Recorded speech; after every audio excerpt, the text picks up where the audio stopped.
Hi guys, thanks for tuning in to another video on ForgottenWeapons.com. I'm Ian McCollum, and today we are going to take a look at a Type 2 milled AK, the first milled AK actually. These rifles were developed actually by an engineer by the name of Valeriy Kharkov, who was working in conjunction with the Kalashnikov Design Bureau. And this was the response to the problems that were initially encountered when they tried to make the stamped receiver AK.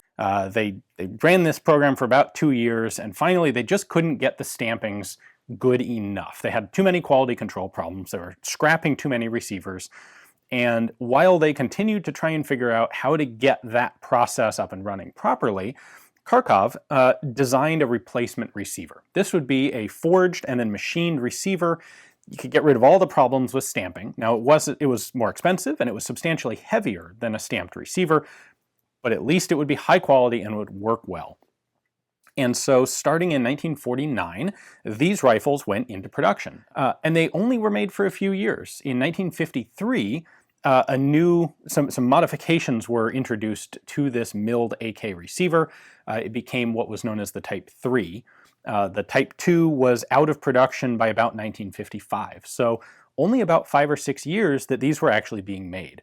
Now, there are a number of distinctive features to them. The most obvious, which you can even see from back there, is this metal socket on the buttstock, and that's the easiest way to recognize these guys. But there are a number of other features to them, which we will go ahead and take a look at right now. Well, if you're familiar with AKs, you'll probably recognize this magazine. This is the slab-side AK mag. It is the first iteration of the AK magazine, and like the Type 2 rifle here, this is the durable, will run until the end of time, but really quite heavy option for AK magazines.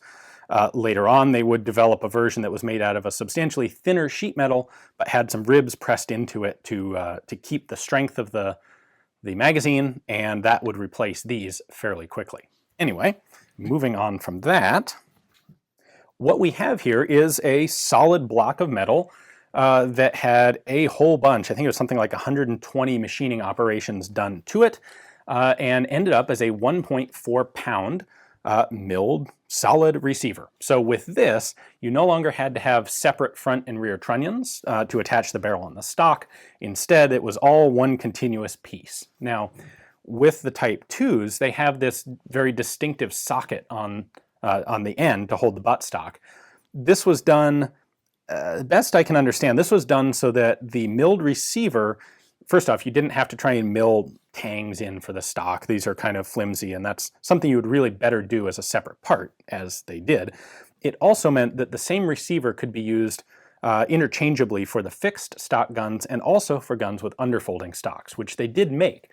Both the Type 1 and the Type 2, they made underfolding versions as well as fixed stock versions. So this socket is the one really distinctive element of a Type 2, and you can spot that from a mile away in pictures.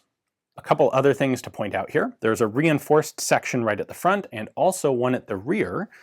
This is just to make the thing stronger. This one back here actually is the surface that the dust cover rests on when it's fully in place. And they would get rid of both of these in the Type 3. In fact, just briefly, here is a Type 3 for comparison, and you can see that it is flat right here. They've gotten rid of this enlarged surface, and this rail is gone. On the Type 3, they're just perfectly happy to have the dust cover sit overlapping over the receiver. One other subtle but distinctive feature of the Type 2 receiver is this weight-reducing scallop is cut parallel to the top of the receiver and at an angle to the bottom.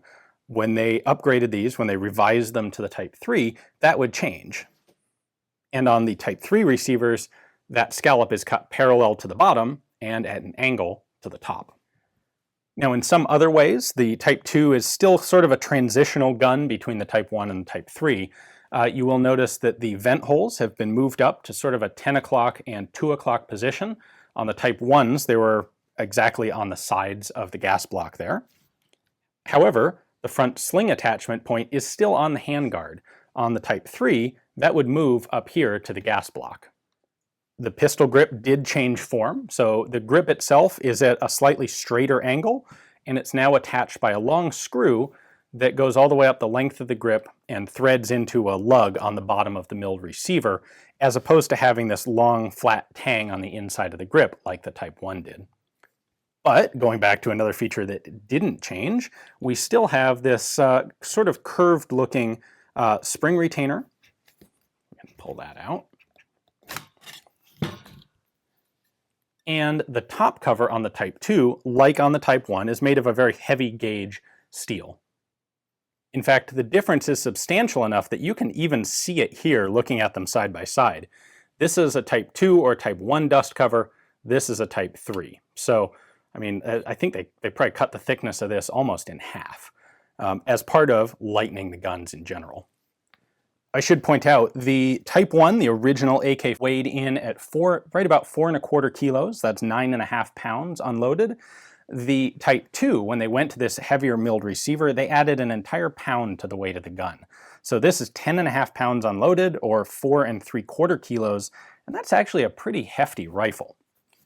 You will notice one thing that they did change was to extend the safety all the way across to the left side of the receiver. Oh, and by the way, we have a full-length rail here for the dust cover to sit on. Extending the safety across makes the safety a removable component, which it was not in the Type 1, so that's an improvement. At the same time, we still have this fluted gas piston, which is a feature off of the Type 1. If we look at the inside of the receiver, you can see that the receiver design is still fairly reminiscent of the Type 1. So the part that would have been the trunnion is coming all the way back to here, almost the very back of the magazine well, which is exactly what it did in the Type 1. So this is a Type 1, and the trunnion comes all the way back to here and has these rivets holding it in place. So the internal design of the receiver, they kind of kept the same when they went to the Type 2. They just made it a single milled unit instead of a couple of milled trunnions inside of a stamped sheet metal shell. One other minor change that they made on the Type 2s, here on the Type 1 we have a flat solid surface on the bottom of the safety. With the Type 2, they actually added a little bit of a recess right here, presumably so that if one of these pins was oversized for some reason and sticking out at all, you could still engage the selector lever. On the Type 1, if for any reason this pin starts to walk through, which doesn't seem likely, but I guess it did happen, if that happens, the selector lever will hit it and you won't be able to operate the rifle. The markings on the Type 2s are still in the same place as the Type 1, the left side, basically front trunnion area. We have our serial number here, and then this is really hard to read, but there was originally an Izhevsk arsenal mark there. That's an upward pointing arrow in a triangle and a date below it.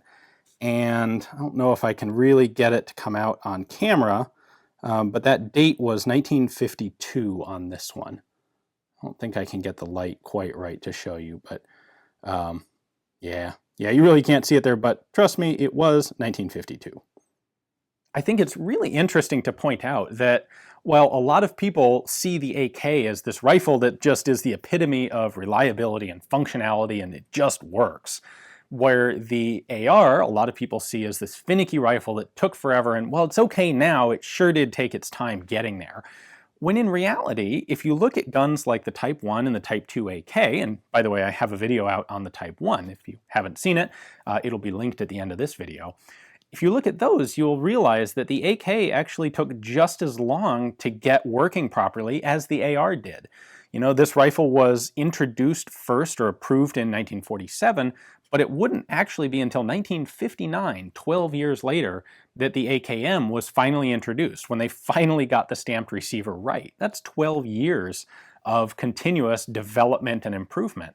You look at the AR-15, pretty much the same thing. If you look at late 1950s when the AR-15 was introduced until late 1960s when you had a gun like the M16A1 that really had most of the kinks worked out, pretty comparable. So something, I think because we don't have very much exposure to these early AKs here in the United States, it's something a lot of people don't think about.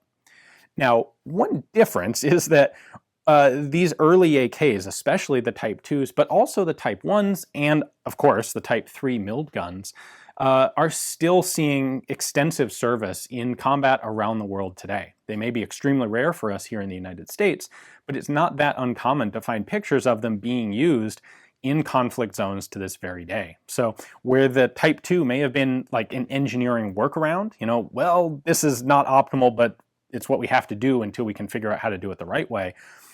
For all of the the downsides to that, it is this rifle will run until basically the end of time. They're extremely durable, extremely reliable guns, and for that reason, they're still fairly popular on the battlefield today. And while they're only made for a few years, there were tens upon tens of thousands of them manufactured during that time. So you'll see them in Russian service, not so much, but you'll also see them in the hands of all sorts of other folks in combat who have various types of AKs.